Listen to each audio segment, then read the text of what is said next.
Hey everybody, I'm Jordan Lema from Lemur Studios and the Buffalo 48-Hour Film Project. I'm here with Paul Spitale from Actorshpere. We're going to have a wonderful podcast today.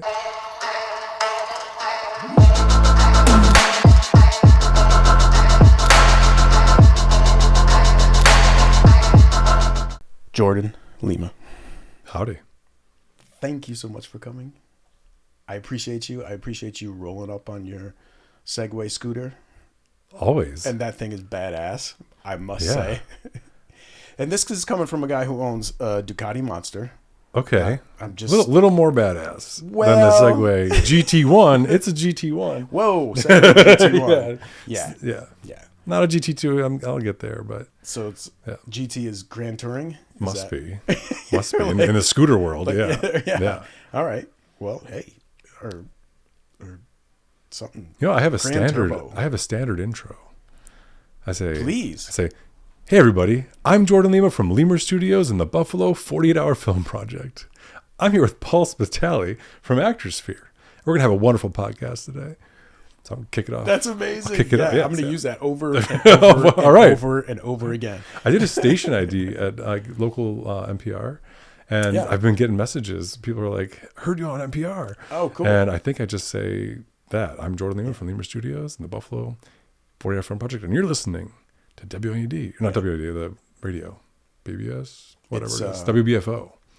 WBFO. Yeah. That's right. Yeah. So people are messaging me saying, I hear you. I'm like, that's wonderful. Awesome. Like free advertising. How wonderful. Yeah.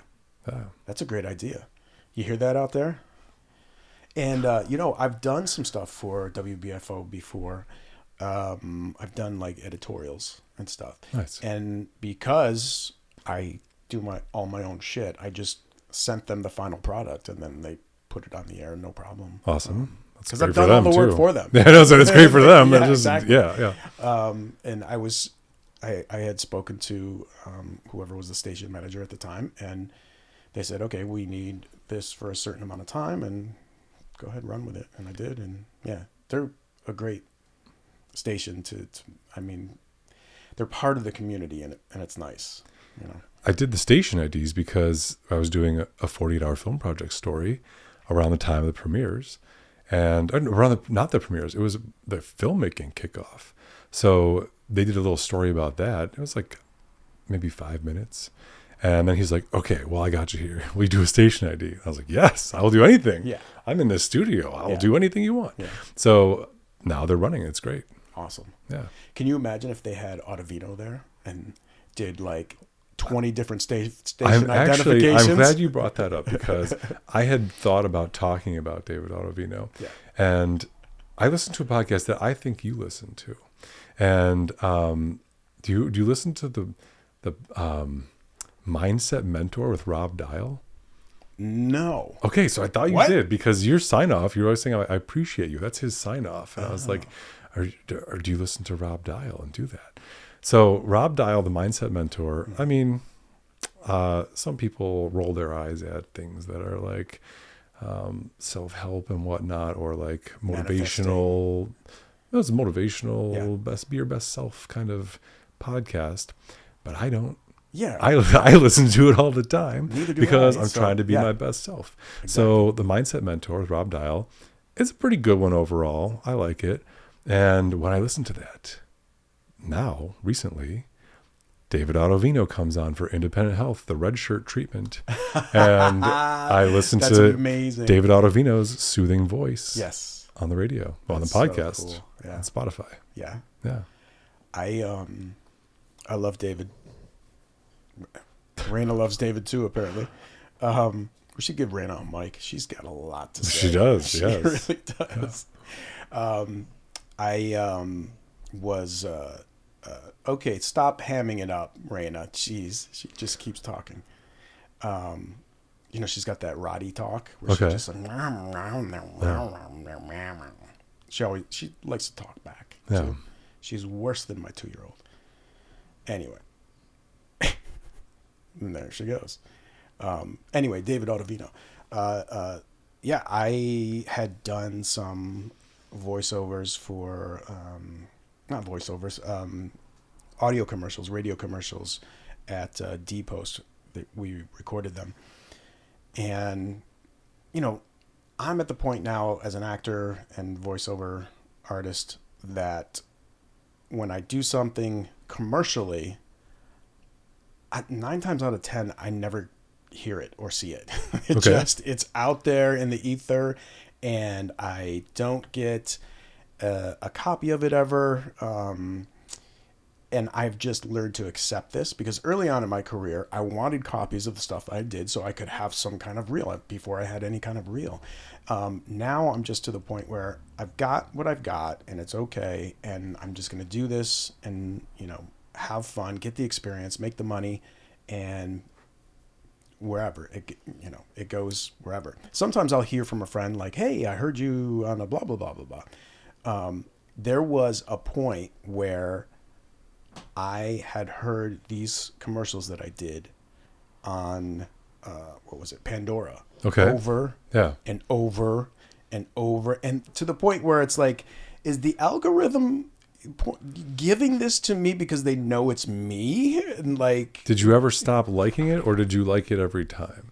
I never clicked like. I meant personally in your soul. Yeah. Like, there I am again. Boom. I loved it every single time. Yeah. Yes. Yeah. I mean, that's fun. Exactly. When I do stuff, I watch it back, and so a lot of people hate to hear themselves talk. They hate to hear their voice. Yeah.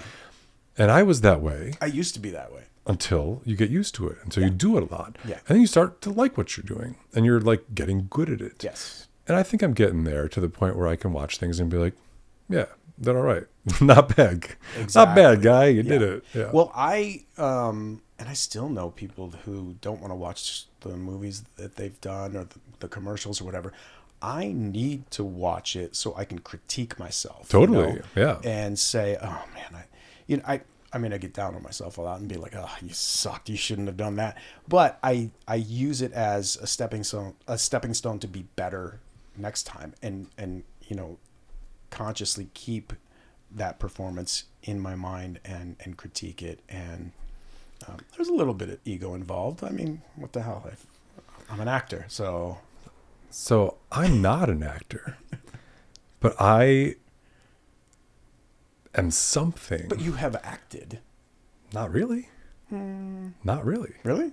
The only acting I'm doing is this squeaky clean persona friend, I Paul. put on. No, it's this squeaky clean persona I put on, outward facing, and the real deal isn't that unsqueaky clean. Well, just so I try to keep it at. I just try to keep it at level 100. I try to keep it at everything cool, everything working out nice. I try to not cause problems. I try to not be confrontational in a public way. I try to have it just be smooth, because why do I want any drama? I don't want any drama. Thank you. I want it to just be smooth and cool. Exactly. So there's a lot of like manicuring the outward perception, and that's something that I have to do, because I do, with the 40-hour film project running that, I get in front of a couple hundred people, and on top of that, when I get to, I really enjoy it, do like a news appearance or a news story or those kind of things. So I'm not an actor, but I have to put on this like PR guy thing, and I love that. I do love that, and I can critique that, and just the way an actor can critique their performance. I critique, how did I do? How did I carry myself? How did I? What can I do better next time? Yes, exactly. Yeah. And you actually have a scarier job than an actor. I mean, public speaking, man, is like some of the human race's worst freaking fear. And you are public speaking in front of, like you said, hundreds of people. I love it. It's with that especially. Well, it's so easy with the 48 because I'm so passionate about it, and I've lived it. I've lived it for really long at this point. Yeah. I competed for like 10 years, and now I've been running it for 6 competitions. Holy cow. It's a long time. And it's a part of me, so it's easy. I'm sorry to interrupt, but you acted in those when you were competing, right? I was the cinematographer. Oh. Yeah. I barely ever had cameos even. All right. Yeah. Yeah. I love a cameo. Mm-hmm. I always want a cameo. No one gives it to me. No one gives me the Did cameo. you hear that, guys? Give All me a right. cameo. Give I'll Jordan show up and do A it. cameo, please. You know, so there is a little bit of threshold to that too. Of like, I think there's a version of me a long time ago that'd be like, I'll get in anything. I'll do anything. Yeah. And I think now I'm a little bit more selective about it, just because I don't know. I'm a businessman, and I'm also this outward PR for the 48 and all that stuff. So it's I gotta not be a clown. That's my goal. Don't be a clown. Well, I mean, you can't really do a cameo on a 48 film, could you? No, I cannot do that. It would be conflict of interest. And, No, I'm able to compete in other cities, right, but not get awards. Mm-hmm. So I could participate and have fun and make a film, but I wouldn't be eligible for awards. And that goes into, I mean, even recently, someone on my staff told me a week before that they were entering the 4 Points film competition. Oh, yeah. And I was like, what? You're doing what? I'm not sure you can do that. Yeah. And so I had to fly up the flagpole to the international organization, because this is all international. Yes. And they went back and forth about it. They asked me a bunch of questions. They were like asking the relationship, what he works on, all this stuff. Yeah. And it was a DQ. So they competed, they did it, but they're only eligible for Audience Favorite Award. They're not eligible for awards. Wow. That's the deal. Yeah. Yeah. So, I mean,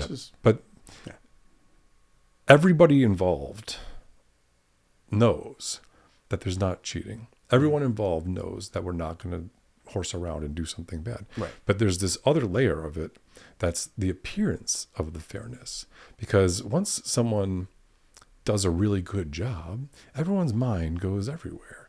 And you can't control what people are going to think. And so it just looks bad if there's, someone from my staff goes and does the 4 Points and does well. Yeah. People, oh, this is Jordan's guy or something. And it's like, we just can't have that. So, well, no, of course. And you guys have done a great job on holding your integrity, It's all about the integrity. Yeah, high integrity. Yeah. Which I think is one of the roots of the success of the endeavor, because exactly. So first of all, I can't possibly be an unbiased person in the judging. Right. It's impossible for me. I know everybody. 7 years. Yeah. I've seen people do it 7 times, probably. I look out for people that I know and love through this process. I want to see what they've done. Yeah. So there's automatically this thing in me that's like, bing, what did Mike Raish do? I love seeing Mike Raish's stuff. Like what, Same. Pizza Dog. Like Pizza Dog is a favorite. I thought it was your year a couple of years ago with the one with Richard Sauter-White. That was last year.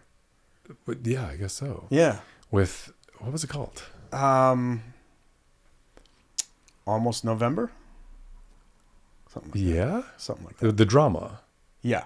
I thought that was your year. It was my comedic drama. From my perspective, watching them all through, I was like, could be a Pizza Dog year. But then it gets to the judges, and judges are assembled, and they have their own tastes. Yes. You want to talk about the diversity of film taste in people? It's everywhere. That's why there's a million kinds of films. Yeah. So that's why Pete Johnson was saying on stage that they planned on judging for an hour, and ended up being, it went very long. several hours, right? Yeah. So But Almost September or Almost November or whatever it was called, you should watch it. It's a good one. Wait, we filmed it in October. Okay. So it's almost November, I think. Okay. Almost November. Wait, no. We filmed Find it on YouTube. No, almost Pizza September, Dog Studios. maybe. Just look up Pizza Dog and Pizza Dog Studios. I love that. They're gonna kill me for not knowing. I thought it was hilarious. Yeah. And Almost September. Very on genre. It was very on genre.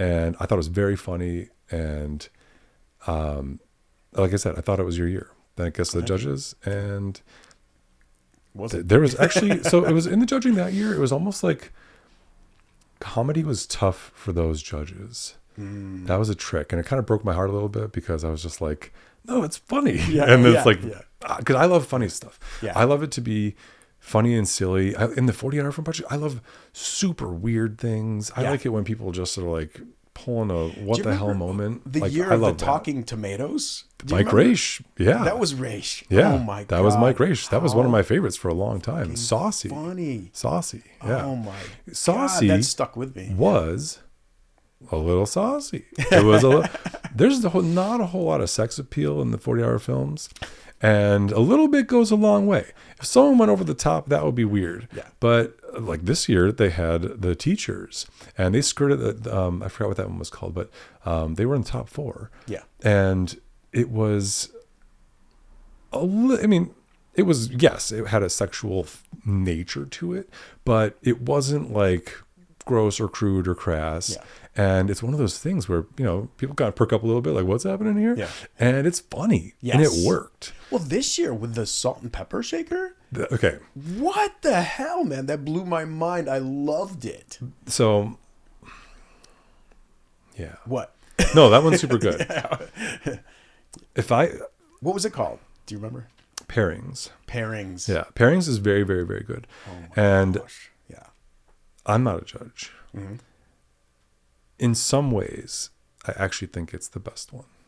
Yeah. In some ways, because it was I agree. super clean. Yeah. It was super clean, and it was super crisp, and it was super thoughtful, and it was just a novel idea that was super clever and super well executed. And you know, that's why I'm not a judge, though, because the judging happens with the judges, and the judges were very locked in on their decision very early in the game. Yeah. They saw the winning film, and on the end of day one, they were like, there was one that really stuck out today, and that was David Anderson's film. Yeah. For me, when I look at them all, I think of Pairings as being one of the most solid entries because of that crispness, thoughtfulness, cleverness, and pretty flawless execution. Yeah. It was a good one. What did you think about Pizza Dog's entry this year? So I get the joke. I'm not sure everyone gets the joke, but it all leads up to the joke. And I think some people didn't get it. My dad thought a lot of people didn't get it. My dad thought it was a murder, like shotgun. He's gonna kill her. I thought, we did not talk about this beforehand. This is just off the cuff. Yeah. I thought it's a whole long play for the joke. How long is this car ride? An hour. Like, that was the joke to me. And I thought that was very clever and very well executed. Great looking film. Best editing, Jason Yates. Yes. Judges loved that it was a asynchronous timeline. And they thought that was really clever. That was their decision on the editing, was how it was asynchronous timeline and well put together. Yeah. And I agree with them. I agree with them really on everything. Good. Would I do it differently? Not a ton. But Pairings, I was surprised Pairings didn't make the top 4, because the judges talked about it a lot too. Yeah. And when it didn't, I was like, yeah, that was odd. Yeah. But they loved it. They loved it. Yeah. It was and amazing. Audience favorite. Yeah. They didn't, I don't think they knew the audience favorites at that point in time when they judged. Mm-hmm. So I love that the audience favorites, I love that it could be disqualified, because American Bully needed some love. The DQ'd ones can win the audience favorite. Right? Yes. Yeah. So, and American Bully. Yeah. So I personally love that film. That film was very funny, got a great audience response. And, you know, it's like a couple young guys just making a film and how funny was hitting a home run. That their former teacher, well, yes, that too. Yeah. Maria Braun, yes, is an ace at this, and so were they. Yeah. And gave them their award. That was that was really cool. Very nice. Yeah. The blew my mind. Yeah. So Pairings was the other audience favorite, Mm-hmm. and those were both small teams. So people think of that. I said this on stage. People think of audience favorite as, popularity contest. You know, you bring all your friends. These groups didn't. They were just solid films. Yeah. That's part of like the vote for 3 things. And I know what happens. Some people are going to vote for their own. Well, everyone's going to vote for their own. Yeah. But that's part of the 3 thing. Yeah. But then some people vote for their own, and then a couple unlikely ones. And, like, I'm not giving my vote to another good film. I know that happens, but it doesn't happen enough to matter. Yeah. Like a handful of people do that. There are whatever. a couple of dicks. But that's the audience favorite voting. There are a lot of. Exactly. In general, people vote for their top 3 that they liked. Right. And, they'll vote for theirs and then 2 others that they liked. But, the handful of people that vote for their own and then some random ones to bury it, I know happens, but also doesn't matter. Okay, question. Yeah. And I kind of know the answer to this, but are there different judges every year? Almost always. There's been some judges that have done multiple times. Sure. The judging selection is quite difficult, and this year, how do you just choose? kind of fell in my lap. There was some relationships that formed early, and it was like, hey, would you want to do it? And they were like, yeah, I would do. And that was wonderful. But they were also extremely awesome qualified judges. And that was wonderful about it because I didn't have to search. Sometimes, I think I've had years that to get the 3, I'm asking 10 people, and I'm trying to find people that aren't like directly. Okay, so first of all, in Buffalo, it's very difficult to find someone who's never worked with anyone else in Buffalo. Right, So you can't have it be. We're all the same community, and we've all worked with each other, and it's tough. You can't have it be totally no one's ever worked together ever in Buffalo. It just doesn't happen that way. Peter does work with a lot of actors because he's casting Buffalo. Right. He works with actors. The other 2 people are relatively recent transplants back to Buffalo in the past couple of years. And they have some exposure to some Buffalo people, but in general, no. Jay Vinitsky was in Los Angeles and Toronto and just moved back to Buffalo like 2 years ago. And he's getting his feet wet with some local talent and, getting involved in some things. So he was really eager to jump in on this. But he was formerly running post-production on major films for like New Line Cinema. The one that jumps out at me because it's one of my favorite films is that he was like a post-production supervisor on Tenacious D and the Pick of Destiny. No way! He's probably like, that's what you pick out. But it's one of my movie. favorite ones. Yeah, Oh it's one of my favorite God, films. yeah. So there was a nice, beautiful list. I don't have it in my head memorized, but he worked on legit actual films as a post-production like coordinator, supervisor That's person. amazing. And the other guy, Jim Dershberger, is super interesting because he's done the 48 before in other cities when he was younger and stuff. And he produced a Nickelodeon show, Sanjay and Craig. So he did a show. He's a legit. Cool. Yes. Do you like that show? Yeah. He did a legit show. And then he went into the video game space. And one of his games that I think is as far as I understand, the more successful cult game that he made is called Freedom Finger. And it's a side shooter style game where the character, instead of a spaceship, is a middle finger, and it shoots, and it's actually amazing animation because he made an animated show on Nickelodeon, so he knows great people, and all the animation is super crisp, and the way that the middle finger ship interacts with all the enemies and stuff is super clever and cool. Mm-hmm. So he did that, but he also did a game that is like a party game that goes sort of like Rift Tracks. It's a part of like the Rift Tracks ecosystem as far as I know. I don't know. And so Rift Tracks, like Mystery Science Theater 3000. Oh yeah. Where it's like commenting on movies. So it's part of that ecosystem. Okay. And now I get it. He's like, well, sort of not exactly, probably if he hears this. Yeah, you kind of got it right, Jordan, but kind of not. And so he made a game that was essentially a party game, a clip plays, and then at the end, it's like a cliffhanger on the clip, and everyone writes in their response. Oh. And whoever has the funniest response wins the points, and everyone votes on it. So I think it's better play with more people so you don't know who's doing what response. Sure. But so he's made this pretty eccentric game with film. So he's a very interesting guy to be a part of this competition. Yeah. Yeah. So talented. Extremely. Yeah. So these judges were incredible. And then Peter, obviously, casting Buffalo. We love Peter. Yes. Yeah. So I was very happy with the judging and the judges and how serious they took it. You mentioned earlier the super long judging session. They were rewatching films. They, on pairings, one of them was like, I don't know, I think it was disqualified. We don't know where the recycle bin is. And we watched it, and they saw it, and it is very subtly in the back. Yeah. And I didn't even see it. And they were like, there it is. And it was like, okay, it's intentionally subtle. Sure. It's not like, oh, it's just in there. It's in the background. Yeah. Like someone's holding it, and you just barely see it, but it's there. Yeah. Okay. So those people were slick. They did a really good job. I'm really psyched about that. That's they came in on the wait list too. I think they were like number 1 on the wait list, and then they got in, and then they kicked butt. Okay. Yeah. Wow.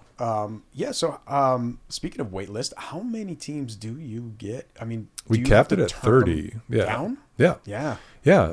Our biggest time ever, we had capped at 30, and we had like 7 on the wait list. Yeah. And that was a great year. This year, we had some like teams kind of drop out. So, but we had a wait list. So the wait list only, I think at the end, at the close, was maybe 32, 30, and then the 2 on the wait list. Right. So, it's still cool that we got people that want to do it that can't. We have to cap it at 30 because we have 2 screening blocks. And it's already at 30, 15 films each. So that's a lot. It's a long screening. Yeah. So once we go, every new film is 7 more minutes. Yeah. So Thank God it's only 7 minutes. Well, that's so. If you have 2 more films, it's 14 more minutes. Yes. It just adds.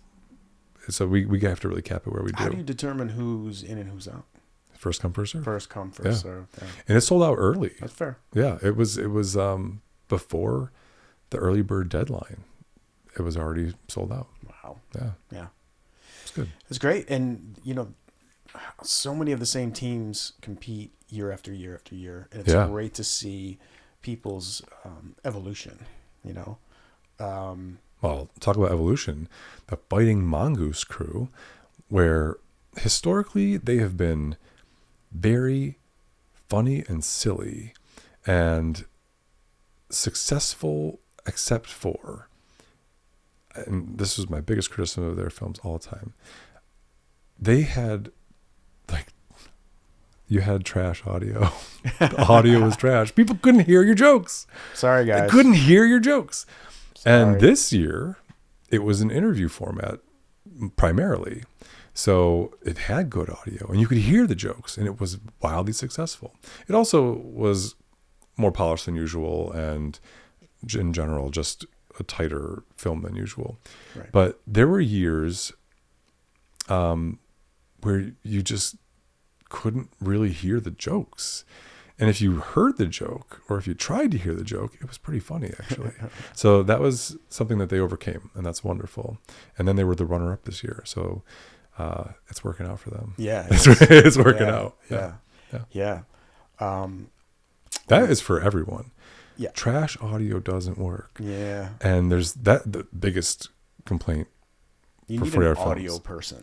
Yeah. Designated I think good people, audio person. I'm 100% agreement with you on needing an audio person, but there's teams that need a mic. There's so yes. Let's walk before we're running here a little bit. We laugh, but it's not unobtainable for them. Like, there are resources out there that can provide them with the equipment that they need.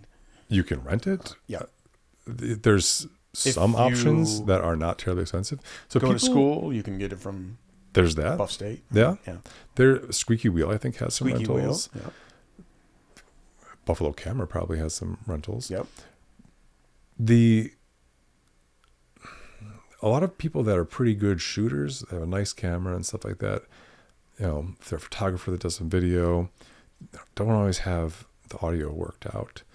And to me, in my business, I'm like, oh, these mics are cheap, but they're not really cheap. $300 for something isn't cheap for people. Right. It's cheap for me and my business because we use it all the time, and it's a piece of gear that we're going to use a ton. It's your livelihood. Yeah. So for me, it's like, oh, it's a $300 mic, just get it. But for some people, are like, well, this is my hobby, and that's $300. So I don't know. Right. But a $300 mic would make a huge difference to a lot of teams. Huge difference. Yeah. The Rode wireless mics, DJI mic. We use the DJI mic over the Rode mic, so we've got a bunch of them. And wireless audio is easy now. Yeah. It just costs $300, but it's easy, and you can hide it near the talent. You can put it under the clothes is hard, especially if you're not good at it, because you get tough. this sound going on. Exactly. Yeah. But it's always better with a mic. Yeah. Yeah. For sure. I wanted to ask you, let's talk about Andy's movie. Oh, wow. The best film. We're getting into it. Yeah. He and I were both up for best acting. So you said best film, but yes. Because to you, best acting is almost like best film. You're gunning for that. Right. Yeah. And there was a little, actors have our egos. Actors have their egos. Yeah. I'm the best actor. Yeah. I'm the best actor. I'm the best actor. I hadn't seen his film until that night, the awards night. Yeah. And I saw it, and I was like, well, fuck.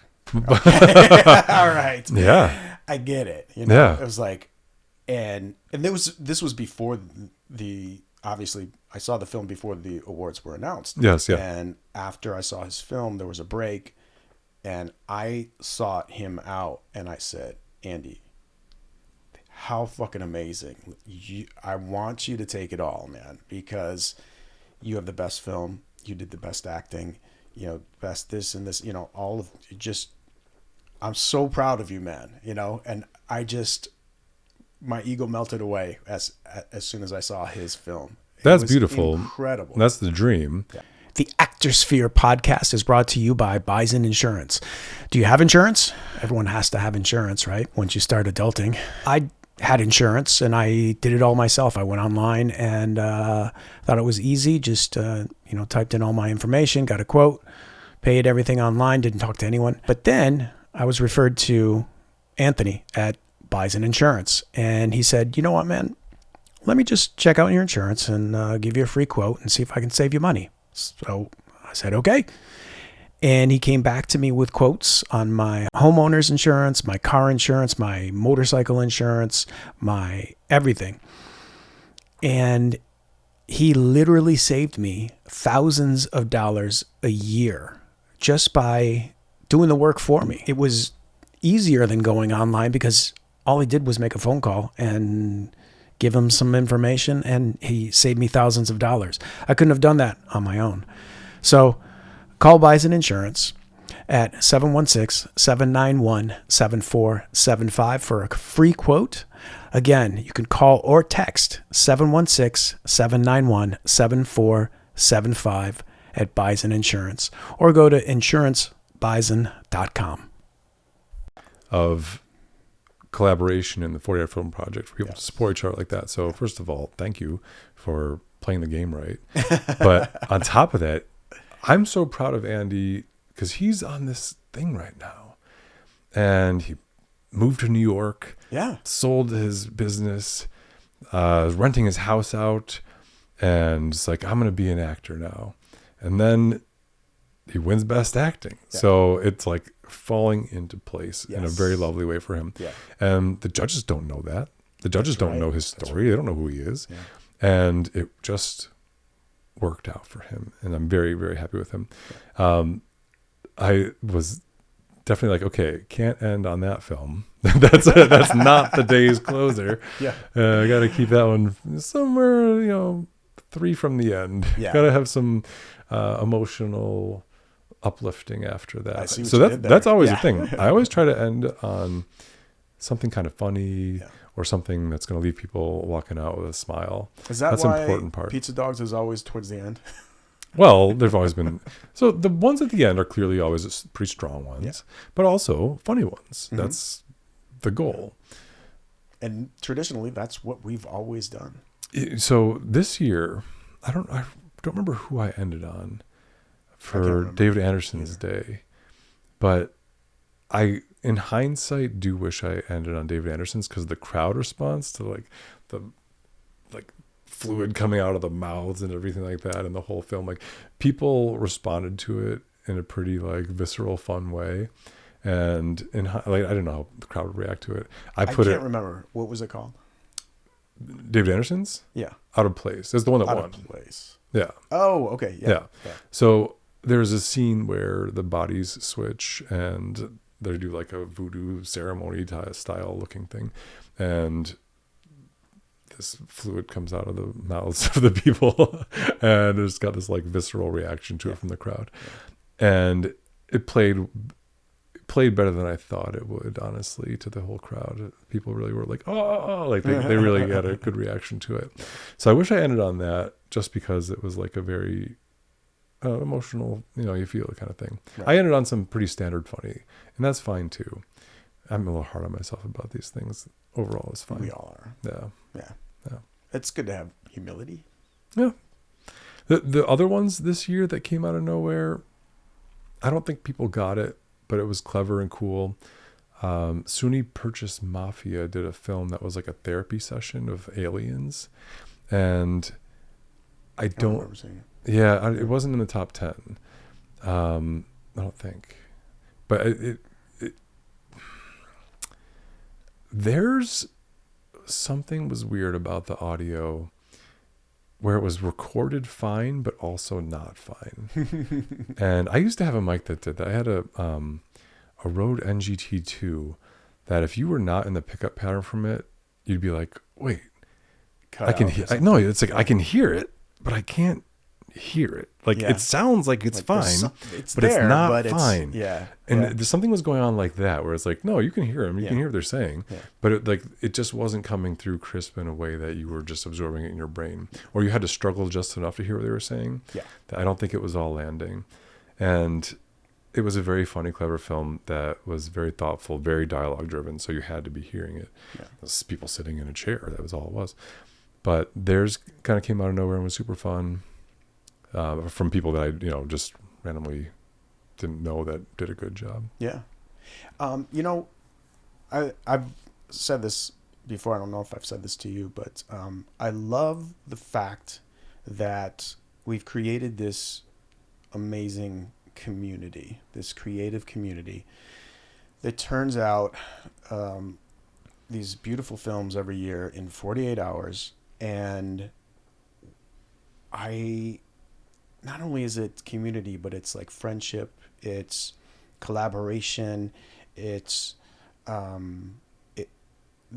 we have this sense of being here. It's an amazing community. And I've worked with, from establishing relationships and friendships with the other teams, I've worked with different teams on different projects, because a lot of teams, do it for a living and do like ad work and whatever else.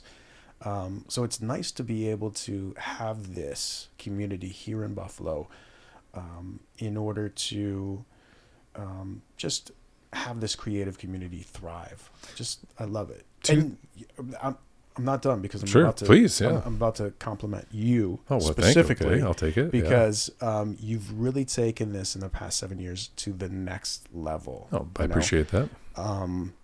That's the goal. I mean, before that, before you took over, I don't even know if I knew it existed.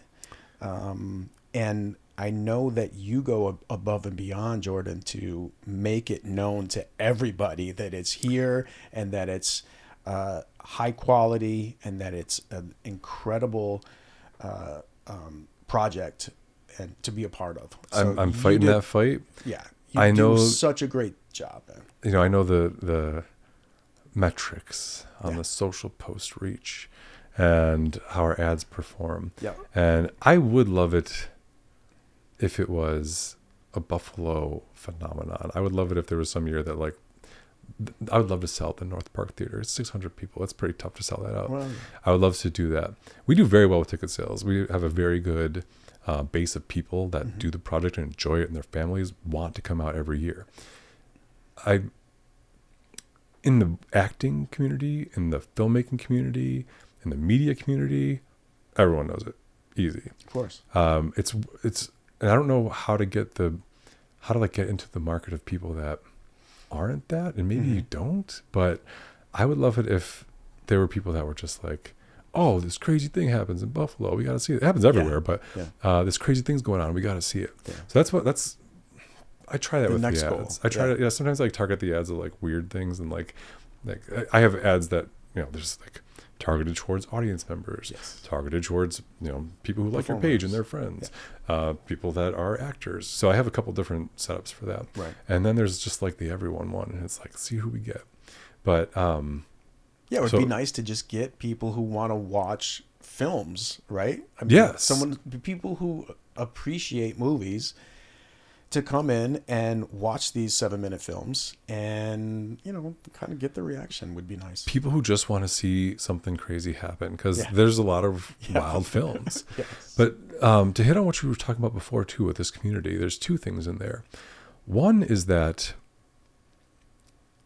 team hopping, especially among the actors, happens quite a bit. There's people work together, they want to try another team, and that's wonderful for people to learn who they like to work with, try different styles.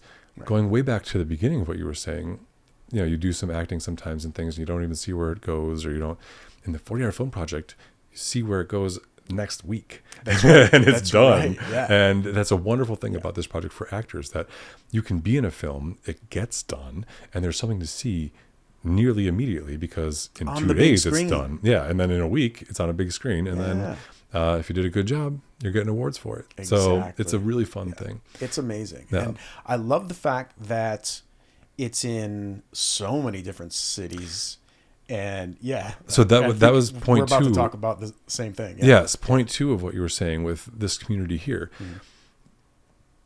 I think we've been able to cultivate something that people love so much that now lots of people are doing other cities. That's right.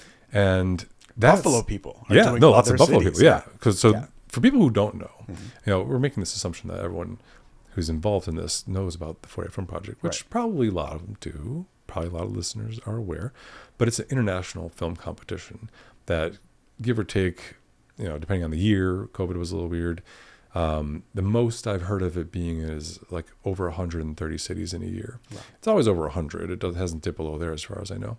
But, imagine 115 cities doing this all over the world.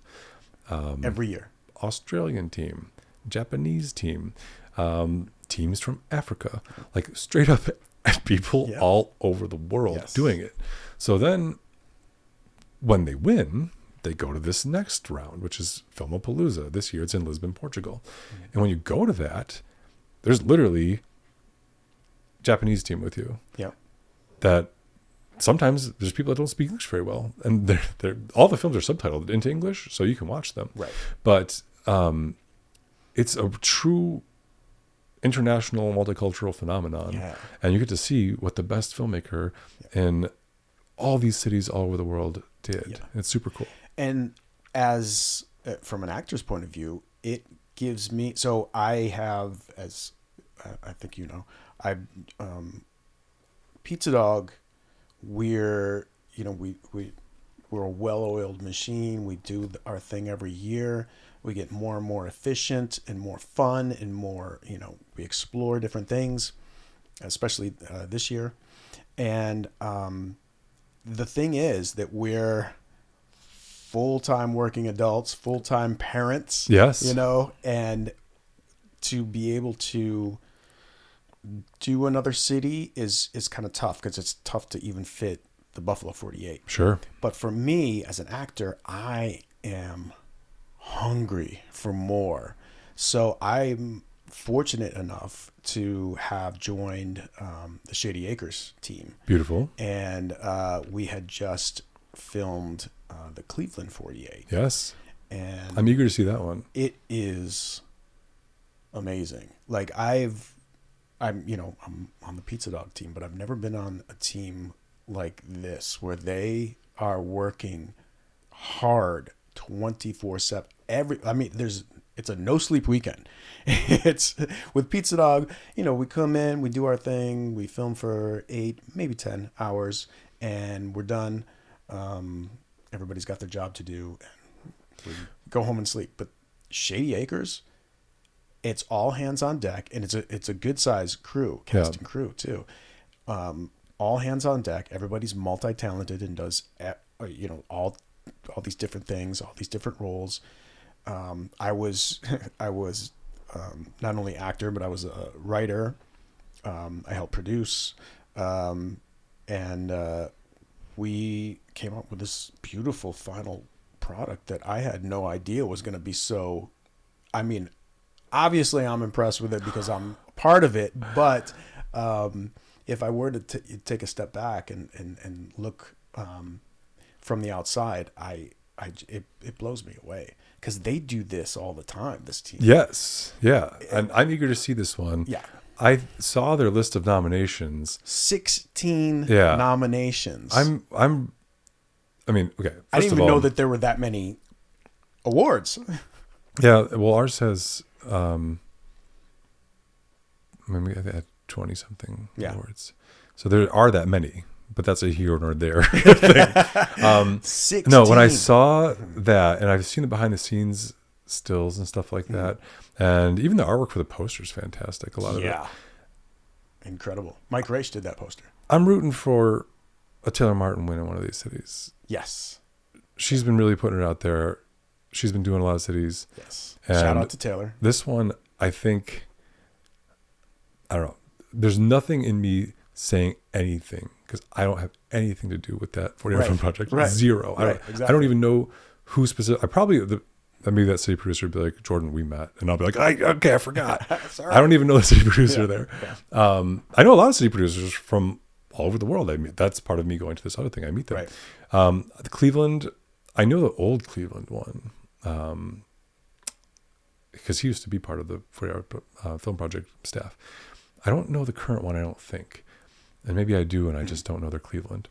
But I don't know anything about what happens in that competition at all. Literally zero. I know a little bit more about Pittsburgh because I know PJ, but PJ I don't talk like this on a team regular does basis. Pittsburgh too. I know, yeah. So I'm a little more in tune with Pittsburgh because I follow PJ on social media, but I don't follow Cleveland. I know some Cleveland people that have competed that have done very well, and I've met them, and then they've gone on to do cool things. But that's what I'm trying to just say. I don't know anything about Cleveland except for in my heart. And in Raina's heart. I think it's going to be a good year for them. And that's no one read into that because I don't know anything. I just saw a list of nominations and saw a really cool film. And I'm really hoping for success for them. Also because, I have a feeling that that team's going to have a good time at Filmpalooza if they do well and go. I think they'll go. Yeah. So then we'd have 2 teams from Buffalo at Filmpalooza. That's right. And that would be super fun and exciting. So I'm rooting for them. I hope it goes well. That means nothing about the outcome because I have no idea and I have no connection to it at all. I just saw behind the scenes and nominations and I'm rooting for them. And, Taylor's overdue. She's been doing great in these things. She's been doing a ton of them. I hope it's her time. I've watched Taylor from the very beginning. We met years ago, and it's funny how we met because, as you know, one of my side gigs is Rust Belt Retro, and I sell vintage shit. Awesome. So I was selling a vintage 8mm camera. Okay. And she bought it for me, and she came in person to pick it up, and we got to talking. And just hit it off right away because Taylor, she's just very personable. Yeah. And started talking about acting and filming and producing, and I'm like, you know what? You might enjoy this book. I give people book. I'm a former teacher, so I'm always giving people books. Like, nice. You know what? I've got a book for that. My grandfather always did that. Okay. Like, what are you into? I have a book on that. Here you go. So I gave her a book. I can't remember what it was. I think it was Miss Bossy Pants by Tina Fey. Okay. Yeah. And What entered my mind was those her biography. No, what entered my mind was the picture books with like Mr. Grumpy with like the circle guys, and I was like, Miss Bossy Pants. Okay, Yeah. this makes more sense. Yes. Yes. Tina Fey's bio. Yeah. That had like just come out, and I read it, and it was like, okay. And so we stayed connected. We as Facebook friends after that, and we watched each other's careers thrive and blossom, and it's refreshing to have watched her from start to now. I mean, just with any of us really, but her especially. She just received the Director of the Year, I think.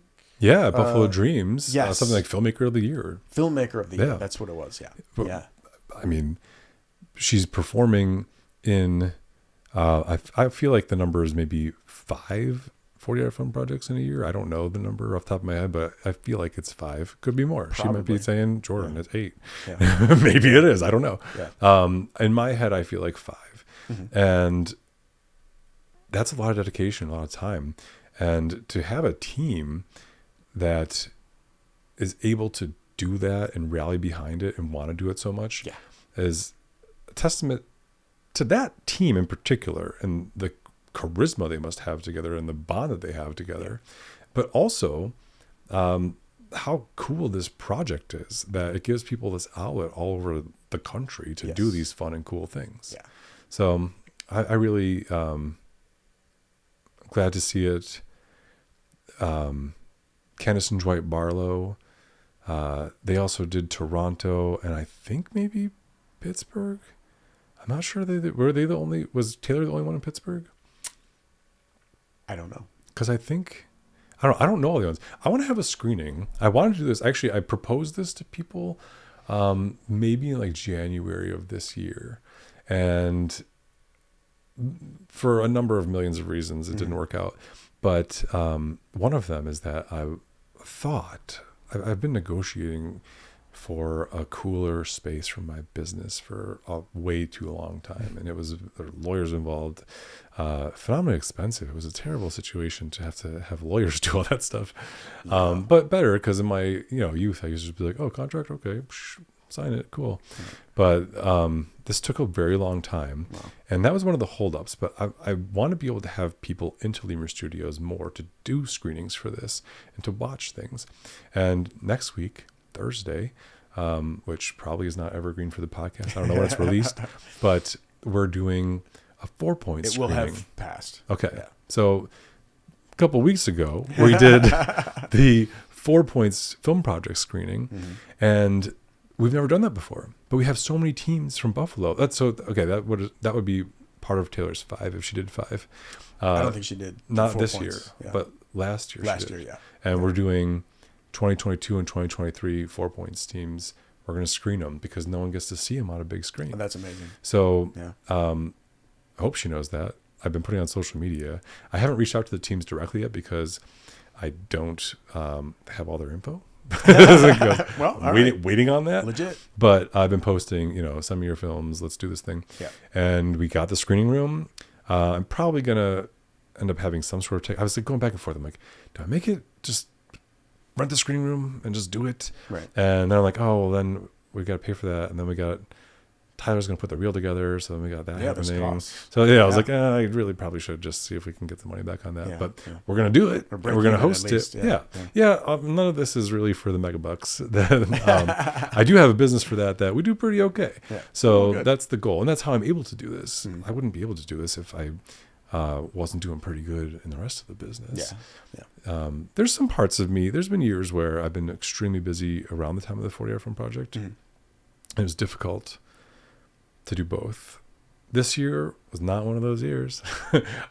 We did have a little bit of a lull around that time, which is actually perfect because I like doing the 48 and it's fun. So this year was easier than usual. I couldn't picture it without you. Well. So don't ever retire. Well. Yeah. Don't. I thought about it, and Don't. it's tricky. It's hard. Yeah, it's a tough thing. I do very much love it. And so even this Filmapalooza thing, you mentioned before, you didn't really know about the 40-hour film project before me doing it. And I did it for 10 years prior, but it didn't have the fanfare, and it didn't have what I think was missing, which I really, really tried to get out there to people locally, is that it's an international competition. Yeah. And now, has it always been? It always has been. Yeah. Really? It started in Washington, D.C. Yeah. And by the time it got to Buffalo, it was probably, I don't know, within 5 years of it starting. But it was a Washington, D.C. thing. Wow. I don't know how many cities it was then. I don't know the stats on that. Were you in the first Buffalo one? Yeah, I won Best Cinematography. Whoa. First Buffalo one. So how did it get to Buffalo? How did you find out about it? I think someone from Squeaky I need Wheel an origin ran story. It. Yeah, no, so okay, this is all coming, no pun intended for what's coming next. It comes full circle because the first year it was hosted, I think by someone. No, it was not. It was the second year. Okay. That's where we're going with that. Okay. Second year, I think Anne Chimay was part of it, helping out, and she was part of Squeaky Wheel, I think. I don't really know. I think some random person might have just come and done it in Buffalo to plant the seed, but they did it sort of out of Squeaky Wheel. You had to turn the film at Squeaky Wheel. Mm-hmm. And my studio is Squeaky Wheel now. So in that same building is sort of going to be the hub of the 40-hour film project. I mean, it already is because the back part of Squeaky Wheel, but the outward-facing one is going to be our new thing. Very cool. So when people come in and the lease is signed, it's actually happening. So Good. Finally. Congrats. When we do the kickoff, people can just walk in, go down the stairs like Squeaky Wheel used to be. You walk in, there's stairs that went straight downstairs. Yeah. That's us now. So it'll be cool. People can come in. Hopefully we'll be able to host some more screenings, smaller screenings. I don't know the capacity with Fire Code, but I think we'll probably get like 30, 40 people in there, no problem. So that's going to be cool. And I'm looking forward to that. Very cool. Yeah, but this screening that just happened a couple weeks ago, the 4-point screening, one of the things people report back to me about the 4 points is we do it, we have extra time, it's super great, we make a cool film. And this was actually someone from the Pan Am Film Division brought this up. Right. And that's like a 72-hour? Yes. Yeah. And they said, you do it and it's done. And then you just sort of hear later how you did. And it's cool, but it's not like... There's not like a screening. There's no fanfare, right? That's the thing. There's not the events and the networking and the people getting together. Yeah. So we're going to try to... videos. Yeah. And we're going to try to add that. Yeah. So it's much less. Wait, so who does the 4 points? It's also a 40-hour film project, but it's run... I think it's run out of San Diego. Oh. And it used to be, I think, out of San Diego exclusively. I think now it's San Diego and the main office do it. Okay. And the main office must have helped the whole time. But I have no part of 4 points. Mm-hmm. So even, like someone from Lemur Studios entering into the Buffalo 40-hour film project, that would never happen at all. People wouldn't even think that they could do that. Right. I think that confusion earlier was like, oh, it's 4 points. So you don't do anything with that. But it's still the same. Yeah. And people think I do more with it than I do nothing with 4 points. I do a screening now because we want to have a good time. Yeah. I think I'm going to do an audience favorite vote. So we can have just, that's pretty cool. Put some fun in it, have it be fun. We need some kind of competition. So it's always a contest. It's always a contest. Yeah. So that'll be cool. And we'll get to see. So what I also, got off a major tangent, going back in time to when we talked about Taylor Martin. Mm-hmm. At the time I wanted to do a screening I was going to call it like almost like a doo-wop band, Taylor Martin and the 4 points. And because she had done 4 or 5 films in that year. Yeah. And then the 4 points films. And that's a nice round number for a screening. Yeah. And I think since then she's done at least 3. Mm-hmm. So she's probably like, Jordan, your numbers are all wrong. But I feel like she's done like 8 40-hour film. Okay, I think I am exaggerating. Maybe 6 40-hour film projects outside of Buffalo. Yeah. She'll probably scream at me too. Yeah, but we're trying. Yeah. It's a solid plug. It's a solid plug. Yeah, yeah, exactly. We don't even know how many she's done. It's so many that no one even knows. Yeah. I lost count. Yes, we've lost count. We've literally have lost count. Yes. So, when there's that kind of thing going on, and it's not just Taylor, there's other teams that are doing other cities. Yes, yeah. And 4 points. So we have opportunities to screen these films as a community. People can get together, they can watch them, have a good time, and I want that. So that's the goal. That's amazing, man. Yeah. We'll wrap it up, but anything that you needed to add that we didn't get to? No. I loved our talk, man. No, I don't have anything. Yeah. And I love that you're doing this and you're working really hard on it. It shows every year. People don't realize how much work it takes to do something that, you probably lose money on or break even on or don't make too much on. You do a lot of work. I don't actually do. I mean, I can talk about this pretty freely. Yeah. I don't really do accounting on it for me. Mm-hmm. I know that my expenses are generally covered by it because there are people that get paid to administer this with me. Every time there's Lemur Studios people working on it, they're getting paid. All the ads that come out, that's Lemur Studios people. So that's why we're the sponsor. That's why we're Lemur Studios on the side of it. Right. Because we literally throw the thing. Yeah. And I pay them to do that. So they get paid. There's been some people over the years, MCs and stuff that have been paid. There's some people that get paid on this, and there's venues, and there's paper goods. There's so all many this expenses. stuff. Yeah, it's a business. It's event planning. There's pizzas. You know how expensive pizza is? I used to think pizza was cheap. I was like, I'll just get a pizza. It's like $180 for some pizza. It's like, what? Yeah. But it is. I mean, it just costs that. Mm-hmm. So but it's a lot of fun to be had. I mean, my wardrobe for these things. I bought a $400 tux, which is cheap for a tux. It's cheap for a tux. Yeah, but still. But then I destroyed it on a scooter. So that happens. Oh no. Yeah, I'm actually. It's in the lab right now, and it's going to be a party tux. Well, so I tore the sleeve significantly. You literally did. And the pocket, yeah, it was after this year's. Did you wipe out? Yeah. Oh damn. Yeah. Well, so there's a lot of situations where you shouldn't be riding a scooter, and I check off all the boxes. I'm concerned because you ride your bike and everywhere. You ride your scooter everywhere. Yeah. You rode your scooter here. Yeah. And you wanted to leave it out front, and we were like, we shouldn't do that. Yeah. It's okay. I mean, Elmwood Village is nice. You just don't leave the scooter out. But after dark, things happen, So, we got it in. That's my alarm. Sorry. So we do have to wrap up. Yeah. But thanks for being here. Raina knows it. It's been an absolute pleasure. And I think, I didn't intend for it to go into film critique, but I think people will really enjoy hearing a little bit of behind the scenes chatter about what the judges thought of the films, what I thought of the films. And I hope people enjoy the episode. Yeah. Can you do a sign off? I'll put you on the spot. Think about it. You've been listening to the Actorsphere with Paul Spitale. For more information, check out actorsphere.com. Like us and follow us on all your social media. Amazing. That's what I got. Yeah. Thanks, brother. You got it. Appreciate you. Love you.